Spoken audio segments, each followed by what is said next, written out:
who wrote these words that not only reverberate through the corridor of history, but function as a perfect lens through which to look and understand this church, history of the people who worshiped here, and their perspective about the world around them. He wrote, "I am the darker brother, and they send me to eat in the kitchen when company comes." He captures the irony and the inconsistency, the strangeness of the African American experience in America, of being in the American household, in the sense that their labor was essential to the building up of this country, of being in the American household, in the sense that there was never a broad distinction and separation between the contributions of African Americans and the progress of America as a nation, of being in the American household, but not quite a part of the American family, not quite welcomed at the table. That's the story, that's the lens, that's the foundation, that's the framework of the people who would found this church a year after the Civil War. A war fought over their place at the table, their place in the family, their place in not only the history of America, but in the consciousness of America and in the imagination of America.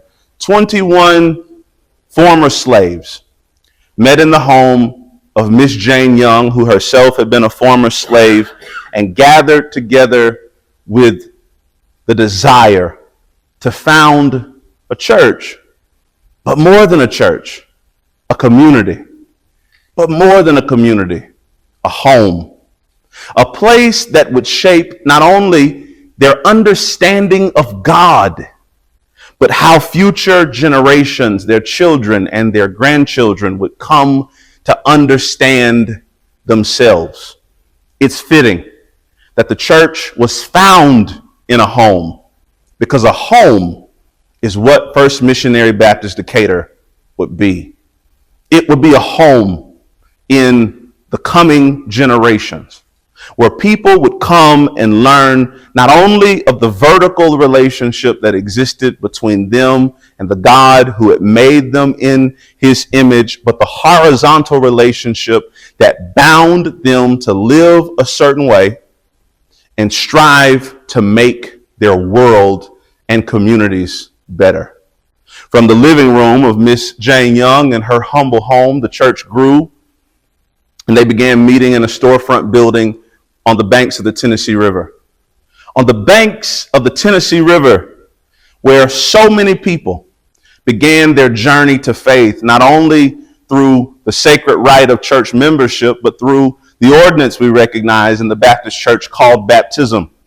There's a painting in the archives at Emory University called Negro Baptism on the Tennessee River, which commemorates the experience of baptism, where hundreds of African Americans from this community were submerged beneath that river, beneath the currents of that river that housed the cotton crop that their children had picked, that river that represented a highway of transportation that sustained the system of slavery that they had struggled against and recently been liberated from. That river was their pathway into the newness of life and into fellowship with not only this church as a sacred community, but sacred communities, sacred African American church communities all over the country. The church met for a time in a storefront on the banks of the Tennessee River before moving to their first church building on the corners of Market and Canal, which they purchased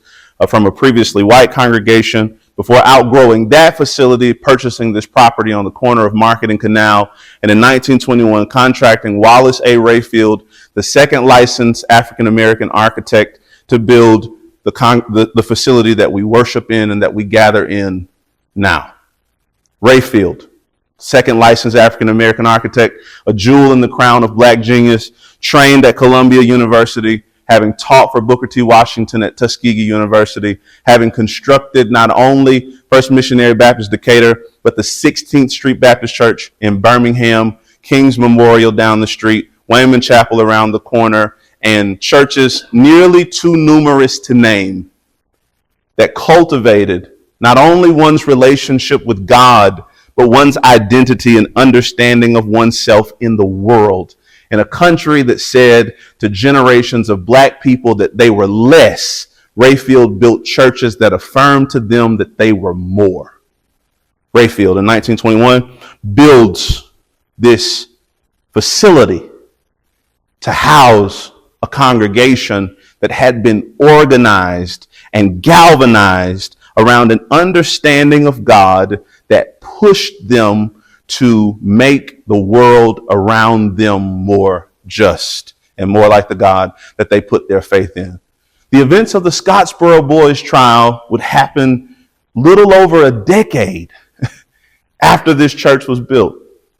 And this church, with its eclectic mix of laborers and washerwomen and people who still worked in the fields, having been denied access to the economy and education, and lawyers and doctors and educators who had achieved and excelled in professional fields in spite of the range of obstacles and limitations arrayed around them, they all worshiped together here, finding equanimity and equality at the foot of the cross when it could not be found in society. Here, they reckoned with the ironies and the unevenness of American history. Ironies and unevenness like, America bringing in the Statue of Liberty and then passing separate but equal.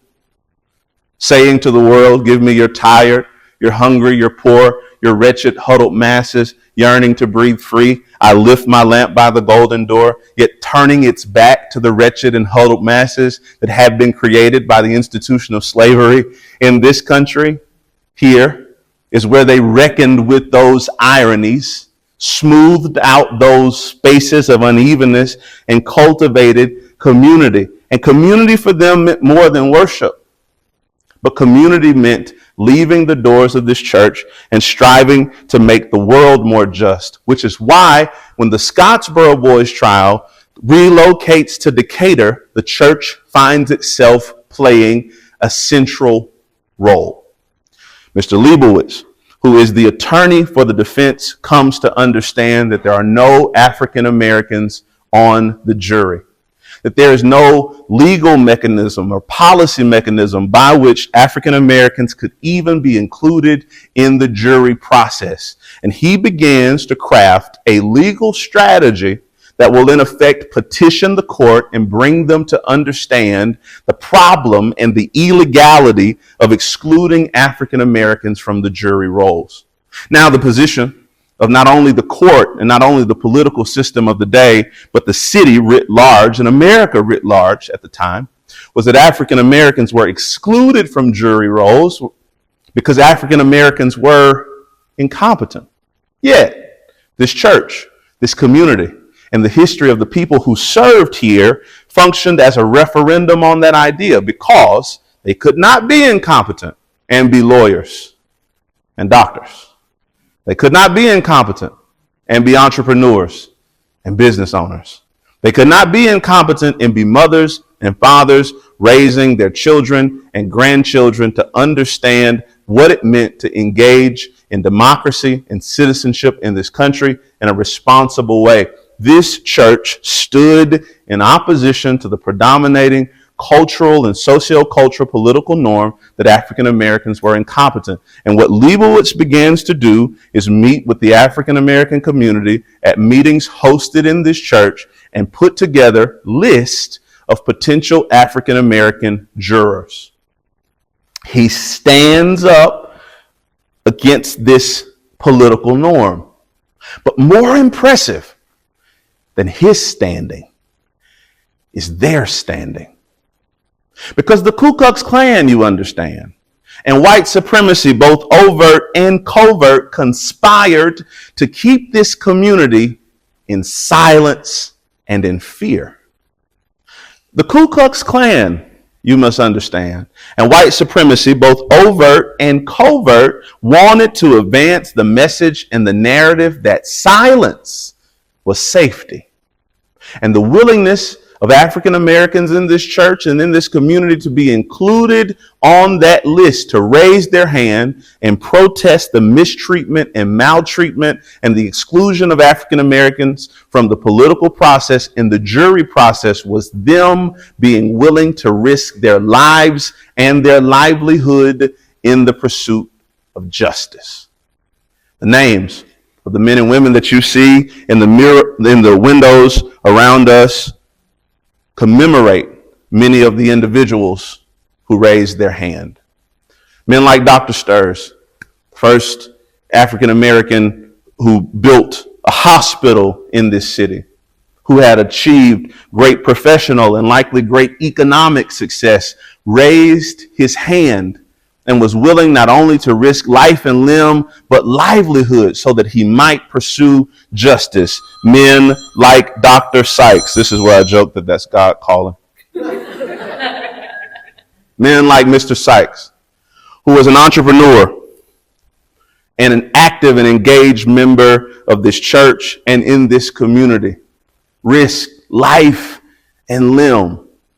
For them, this risk was not imagined, because the norm in 1930s Alabama and in 1930s America was to do all that you could to snuff out black resistance to white supremacy. In the Black Belt, churches were being burned on a weekly basis when its members dared to register to vote.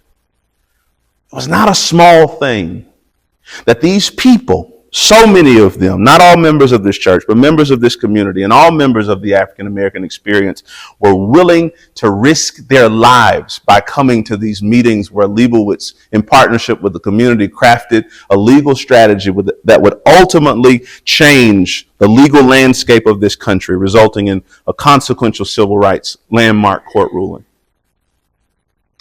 That they were willing to risk their livelihoods.